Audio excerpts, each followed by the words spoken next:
Criteria क्या है? सबसे पहले इनको चाहिए कि पहले तो डिसाइड करें कि उनको कौन सी फील्ड में करना है। हमारे लोगों को पता ही नहीं होता कि फ़ील्ड कौन सी करनी है, उनको आगे क्या करना होता है। वो बोलते हैं स्कॉलरशिप है, बस निकल जाओ, जो भी मिल जाए बस निकल जाओ। यहाँ पे आके पता चलता है कि ये तो बर्बाद हो गया, फिर तो कुछ नहीं कर सकते आगे।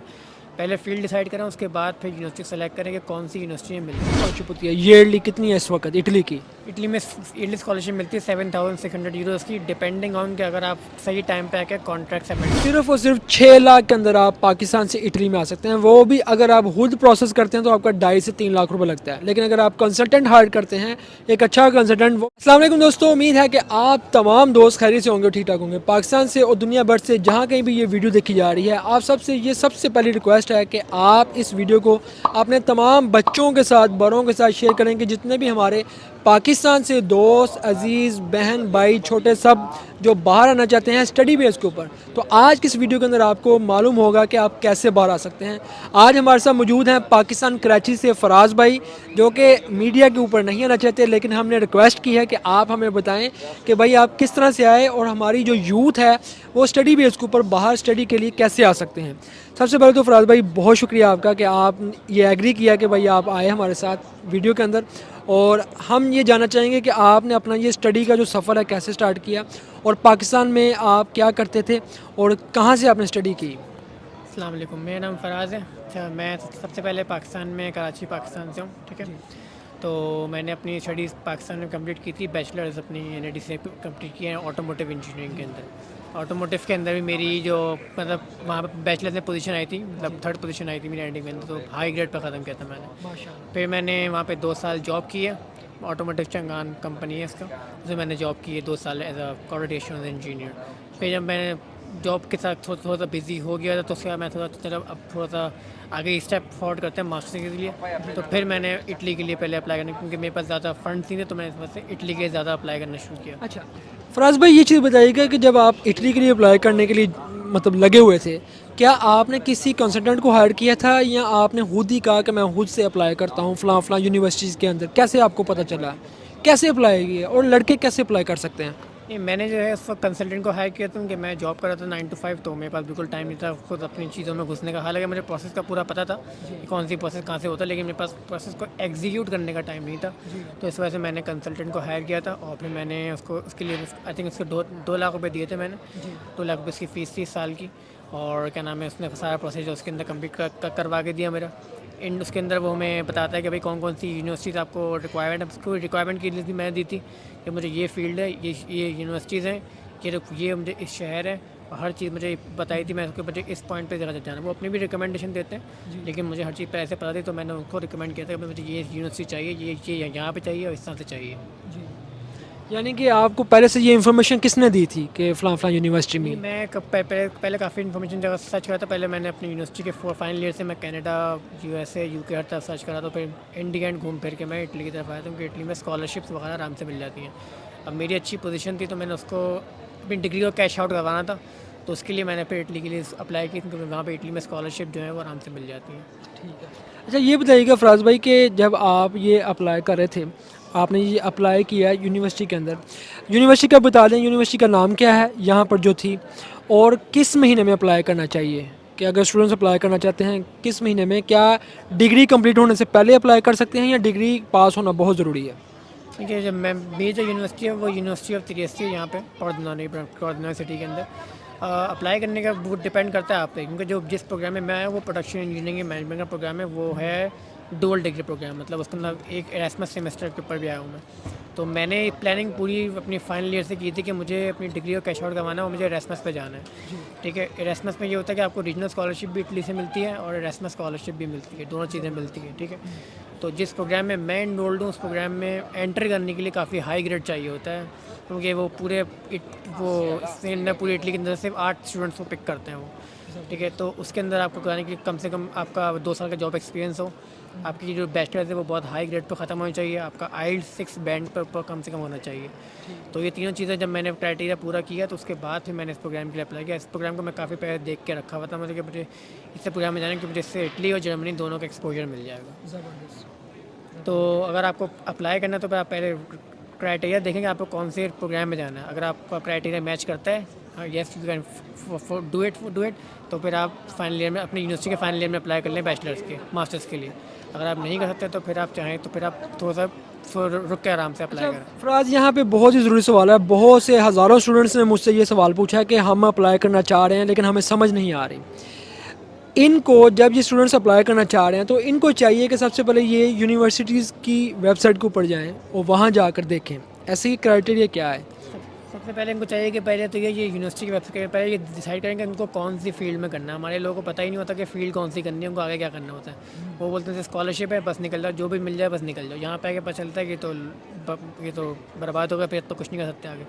पहले फील्ड डिसाइड करें, उसके बाद फिर यूनिवर्सिटी सेलेक्ट करें कि कौन सी यूनिवर्सिटी में मिलता है। कुछ प्राइवेट यूनिवर्सिटीज़ हैं जो फीस भी लेती हैं, कुछ बहुत सारी इटली पब्लिक यूनिवर्सिटीज़ हैं जो कि फ़ीस नहीं लेती, जिनके अंदर स्कॉलरशिप होती है तो वो ख़त्म फीस एग्जाम्प्ट हो जाती है। मैंने पहले स्टेप ये किया था कि मैंने पहले सारी यूनिवर्सिटी से सर्च आउट की थी। जब मैंने यूनिवर्सिटी सर्च आउट कर ली, मैंने फैसला कर लिया यस मुझे इसी प्रोग्राम में जाना है। 3-4 प्रोग्राम मैंने निकाल लिए कि मुझे इसी में से किसी में से जाना है। फिर मैंने यूनिवर्सिटी इटली का पोर्टल होता है, उसके ऊपर अप्लाई करते हैं आप, उसमें सारे डॉक्यूमेंट देते हैं आपने, और वो यूनिवर्सिटी का पोर्टल आपके डॉक्यूमेंट्स को वेरीफाई करता है। वो डायरेक्टली यूनिवर्सिटी को भेज देता है। कुछ यूनिवर्सिटी होती हैं जो आपसे डायरेक्टली डॉक्यूमेंट मांगती है, कुछ यूनिवर्सिटी बोलती है आप यूनिवर्सिटी के पोर्टल के जरिए मुझे भेजें डॉक्यूमेंट। तो जो मेरी यूनिवर्सिटी थी उसने डायरेक्टली डॉक्यूमेंट मांगे थे, यूनिवर्सिटी का पोर्टल नहीं मांगा था। तो मैंने वहाँ से अप्लाई किया, कंसल्टेंट को बोल के अप्लाई करवाया, उसने वहाँ से अप्लाई किया। जब यूनिवर्सिटी एनरोलमेंट लेटर आया तो फिर आगे प्रोसीजर वीज़ा का चला। तो कितनी देर में आपका सारा प्रोसेस हो गया था, कितना टाइम लगा था। मैंने अप्लाई करवाया था स्टार्टिंग में जनवरी 2022 से मेरी प्रोसेसिंग स्टार्ट हुई थी, और मेरा वीज़ा जो है मैं प्रोफाइल हो गया था अगस्त में, और मुझे वह वीज़ा मिला था थोड़ा टाइम बाद, मतलब मेरे 3 महीने लग गए थे वीज़ा मिलने में मुझे। मतलब अराउंड नवंबर के 10 नवंबर का मेरा वीज़ा आया था। तो फिर मैं 2 हफ्ते बाद मतलब अराउंड 8 to 9 मंथ्स मेरे प्रोसेस में लगे हैं। उससे पहले मैंने अराउंड 1-1.5 साल की रिसर्च पे एक्टिविटी पहले से करके रखी थी, जॉब के साथ साथ कर रहा था मैं। और ये बताएं कि ये जो टाइम आपको सारा लगा है और आप यहाँ इटली के अंदर आए हैं, आपको कोई मसला कोई परेशानी तो पेश नहीं आई कि ये जब आप आ रहे थे कोई प्रॉब्लम कोई चीज़ को डिफ़िकल्टीज आपको फेस करनी पड़ी हो इटली आते हुए। नहीं फ़िलहाल तो अल्लाह का शुक्र है, मुझे कोई फैमिली में कोई मसला भी नहीं हुआ। बैंक स्टेटमेंट वगैरह सब सुकून से दिखा ली थी हमने। जब यहाँ पे आए थे तो यहाँ पे स्टार्टिंग के 2-3 महीने मसले होते हैं कि आप थोड़े से पैसे लेके आते हैं और फिर आपको किट वो यहाँ की डॉक्यूमेंटेशन की रजिस्ट्रेशन करवानी पड़ती है, उसमें थोड़े से पैसे खर्च होते हैं। फिर अल्लाह का शुक्र आहिस्ता आहिस्ता और जॉब की तरफ गए, फूड डिलीवरी जॉब शुरू की और आहिस्ता आहिस्ता और भी चीज़ों तरफ गए। फिर बाद में स्कॉलरशिप भी यूनिवर्सिटी ने अब वो हमें दे दी थी, तो उसकी वजह से इतना ज़्यादा प्रॉब्लम हुई नहीं हमें। ये बता दें कि स्कॉलरशिप कितनी है जो इस साल के अंदर अभी जो मिल रही है, कितनी स्कॉलरशिप होती है ईयरली, कितनी है इस वक्त इटली की। इटली में ईयरली स्कॉलरशिप मिलती है 7,600 यूरोज़ की, डिपेंडिंग ऑन कि अगर आप सही टाइम पे आके कॉन्ट्रैक्ट सबमिट करवा दें। अगर मैंने फर्स्ट ईयर में कॉन्ट्रैक्ट सबमिट नहीं करवाया क्योंकि मेरी लेट में आया था, तो मुझे फर्स्ट ईयर में 4,200 यूरो स्कॉलरशिप मिली थी।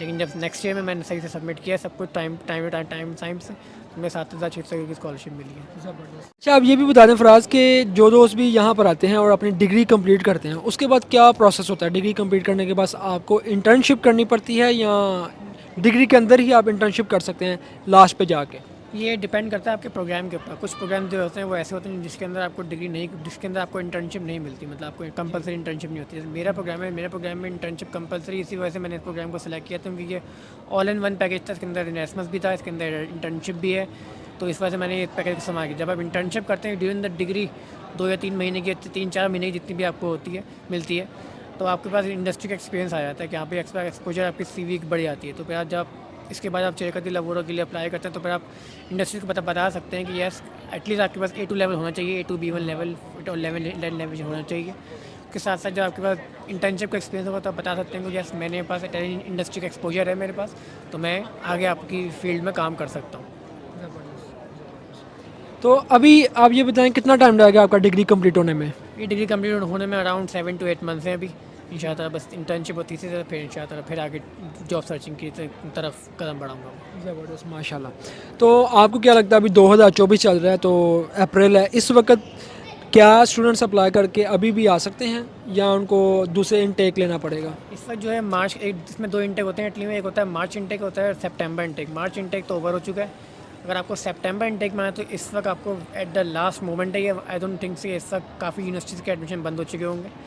अप्रैल के एंड चल रहा है तो आई डोंट थिंक सो इस वक्त सितंबर इंटेक के अंदर भी आप लोग आ सकेंगे, क्योंकि मार्च के एंड तक सारी यूनिवर्सिटी के एडमिशन बंद हो जाते हैं मेजॉरिटी के, और जून और जुलाई के अंदर स्कॉलरशिप बॉडीज़ ऑन हो जाती हैं। तो जून के अंदर स्कॉलरशिप बॉडीज ऑन हो जाती हैं, जब इनका एडमिशन होता है फिर वो स्कॉलरशिप के लिए अप्लाई करते हैं। तो इस टाइम पे सितंबर इनटेक 90% क्लोज हो चुका होगा। अब उनको अगले साल मार्च इनटेक में अप्लाई करना पड़ेगा। तो आप, एक सवाल है कि टोटल पैसे कितने लगे थे आपके, कितनी आपने पैसे पे किए थे पाकिस्तान से यहाँ इटली तक पहुँचने में, कितना खर्चा हुआ था? मेरे लगे कंसल्टेंट के मैंने दिए 2 लाख रुपये। अगर आप खुद कर सकते हैं तो आप खुद कर लें, बहुत अच्छी बात, 2 लाख रुपये बच जाएंगे। बाकी टिकट के अराउंड 1,50,000 की 1.5 लाख की टिकट थी। बाकी वीज़ा फ़ीस, इंश्योरेंस और आइल्स की फ़ीस वगैरह सब मिला जुला के आप कह सकते हैं कि 5.5 से 6 लाख रुपये में लगे थे।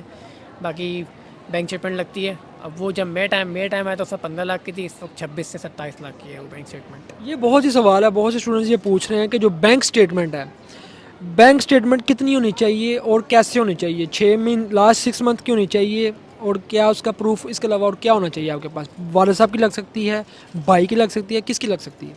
बैंक स्टेटमेंट जो होती है वो लास्ट 6 मंथ्स की होनी चाहिए, जितना मुझे याद है। लेकिन अब उन्होंने रूल्स चेंज कर दिए हैं तो वो हर साल रूल्स चेंज करते हैं। लास्ट 6 मंथ्स की होनी चाहिए। सेकंड बात ये कि आपके लास्ट 2 ईयर्स के FBR के टैक्स पे होने चाहिए, ये कंपलसरी है। और आपके ब्लड रिलेटिव के पास ही होनी चाहिए, मतलब अम्मी, अब्बू, बहन या भाई या बहन भाई, इनमें से किसी एक। कोई चाचा मामू की बैंक स्टेटमेंट आप नहीं दिखा सकते। हाँ, ये होता है कि लोग उनसे पैसे ले लेते हैं और फिर दिखाते हैं, लेकिन लोग भी इसमें ये गलती करते हैं कि एक साथ ही 5-10 लाख रुपये ले लिया, दिखा दिया, वो फ़ौरन वीज़ा रिजेक्ट कर देंगे। जब तक बैंक स्टेटमेंट ऑर्गेनिक नहीं होगी कि हाँ भाई प्रॉपर्ली इसमें से पैसे मंथली आ रहे हैं, 50,000, 60,000, 1 लाख मंथली आ रहे हैं, और उसके भी एविडेंसेस हम नहीं दिखा रहे, तो फिर वो ऑर्गेनिक बैंक स्टेटमेंट नहीं होती। आपको ऑर्गेनिक बैंक स्टेटमेंट दिखानी पड़ती है, तब वो वीज़ा एक्सेप्ट करते हैं। कि इस वक्त तो पाकिस्तान में बहुत ज़्यादा वीज़ा प्रोसेसिंग चल रही है, तो इस वक्त लोग काफ़ी मुश्किल से इटालियन एम्बेसी चीज़ों को एक्सेप्ट कर रही है। यानी कि राउंड अबाउट जितने भी पाकिस्तान से अप्लाई करते हैं स्टडी वीज़ा के ऊपर, देखें एक वहाँ एक ऐसा कंट्री है इटली, और इसकी डिग्री की इतनी ज़्यादा वैल्यू है कि ऑल ओवर द वर्ल्ड आप इस डिग्री को यूज़ कर सकते हैं, यूटिलाइज़ कर सकते हैं। सिर्फ़ और सिर्फ 6 लाख के अंदर आप पाकिस्तान से इटली में आ सकते हैं। वो भी अगर आप खुद प्रोसेस करते हैं तो आपका 2.5 से 3 लाख रुपए लगता है। लेकिन अगर आप कंसल्टेंट हायर करते हैं, एक अच्छा कंसल्टेंट, वो भी तब जब आपको सारी इन्फॉर्मेशन हो, तो आपके मैक्सिमम 6 लाख लगेंगे और आप इटली के अंदर होते हैं। और उसके बाद फिर यही नहीं कि आप यहाँ आकर जो स्कॉलरशिप है वो भी हासिल करते हैं। तकरीबन राउंड अबाउट जो स्कॉलरशिप है इसकी वो 7,300 200-300 यूरो है, जो कि पाकिस्तानी अमाउंट के अंदर आई थिंक 22 से 25 लाख रुपए तक ये स्कॉलरशिप बनती है। और बहुत कुछ है यहाँ पे, बहुत कुछ क्या करने के लिए कि आप यहाँ आकर बहुत कुछ कर सकते हैं। डिग्री कंप्लीट करने के बाद फिर चिटका जी लवोरो, यहाँ पे आपको डॉक्यूमेंट दिए जाते हैं, आप काम ढूंढते हैं, काम मिलता है, फिर आप यहाँ पर सेटल हो जाते हैं, फिर सो ऑन। ऐसे बहुत से इंटरव्यूज़ मैंने आपके साथ पहले भी किए हैं। तो आज ये अपडेट है 2022 और 23 की, और अभी 2024 के अंदर जो स्टूडेंट्स आ रहे हैं उनके लिए भी अपडेट है कि आप अप्लाई करके कैसे आ सकते हैं, ये आपके ऊपर है। वेल सरफराज, बहुत शुक्रिया आपका। एट द लास्ट आप कोई पैगाम देना चाहें दोस्तों को, देखने वालों को, कोई भी पैगाम जो आपके दिल में हो? तो ये है कि आपको डरने की ज़रूरत नहीं, जितना आप ट्राई कर सकते हैं वो ट्राई करें। आगे अल्लाह के हाथ में, जो हो सकता है वो होगा। और क्या नाम है, प्रोसेसिंग में मुश्किल होती हैं स्टार्टिंग में, लोगों को मतलब रिजेक्शन काफ़ी सारी होती हैं, वीज़ा रिजेक्शन होती है। अगर इटली रिजेक्ट करते तो कोई और कंट्री की तरफ अप्लाई करें, लेकिन डर वो मतलब बैकअप होने की ज़रूरत नहीं है। आपको कोई ना कोई रास्ता ज़रूर निकल जाता है, एक रास्ता बंद होता है, एक और रास्ता खुल जाता है। बिल्कुल, बहुत शुक्रिया सरफराज आपका। वेल जी, दुआओं में याद रखिएगा, मिलते हैं हम आपको फिर किसी व्लॉग में, तब तक आप हमें दें इजाज़त। अल्लाह हाफिज़।